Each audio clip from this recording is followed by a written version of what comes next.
Փաշինյանի վարքն ու քաղաքականությունը ապացուցում է, որ ինքն այդ դասավորվածությանը դեմ չէ, այլ հարց է, որքանով է կողմ Ադրբեջանի բռնապետը, որը չի ցանկանում, որ Հայաստանը որևէ օգուտ ստանա բացված միջանցքներից։ Ալիևն ուզում է, որ Հայաստանը մնա լուսանցքում ու չունենա որևէ հնարավորություն վերականգնել կարողությունները։ Ինչու՞, որովհետև Ալիևը անասնական վախ ունի հայկական ուժի եւ այո ներուժի նկատմամբ։ Ինքն ուզում է, որ Հայաստանը դառնա առավելագույն անունակ մի միավոր, որը կատարողի կարգավիճակում կսպասարկի արևելք-արևմուտք միջանցքը, ոչ թե կարծիք արտահայտող կամ քաղաքականություն իրականացնող կլինի։ Այս պահին գոնե թե իմ դիտարկումներով Փաշինյանը ուզում է տեղավորվել պանթյուրքական նախագծի մեջ, ինչպես ինքն էր ժամանակին ակնարկում, ինչու լինել սեպ, եթե կարելի է լինել ճանապարհ։ Անդրադառնալով այս թեմային Փաշինյանը Ստամբուլում հայ համայնքին մի անեկդոտ պատմեց, անեկդոտ։ Լսենք։ Բայց մի հատ անեկդոտ կա, որը ձեր հարցի շատ ճշգրիտ պատասխանն է։ Բանը քնարական հերոսը գնում է որ ջուր խմի։ Տենմա վիշապը ջրի վրա նստած է։ Գիտեք այդ լեգենդը, որ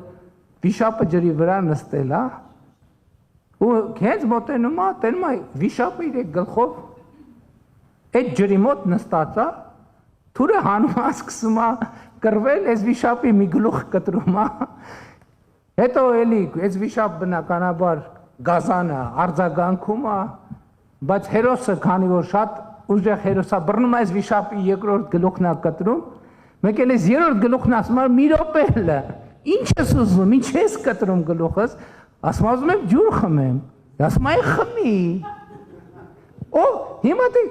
ինձ որ այս բանի հայության այս բանը մեր բոլորից, վայ նրանց նպատակը Թուրանն է։ Ինչ են ուզում իրանք։ Ուզում են Հայաստանի տարածքով գնան գա, թող գնան գա, անիք, վատա դա։ Վատա դա մենք ենք առաջարկում, մենք ենք այս նախագծով, ասում ենք իրանց էլ ենք ասում ենք ինչ եք ուզում։ Ասում են ուզում ենք գնանք բան։ Արևելք, արևմուտք, հյուսիս, հարավ, ասում ենք գնացեք։ Ինչու՞մն է պրոբլեմը։ Ասում է, ինչ խնդիր կա։ Գուցե մենք խնդիր չենք տեսնում, բայց առնվազն ադրբեջանցիներն ու ռուսները հաստատ տեսնում են սրա մեջ խնդիր, բացի դա։ Նման ձևաչափերով խոսակցություններ վարելիս, ռուսական օրակարգերի դեմ պայքարելով եւ Էրդողանին ուղիղ հանդիպելով, ձեռքը սեղմելով ինքը նպատակ է դրել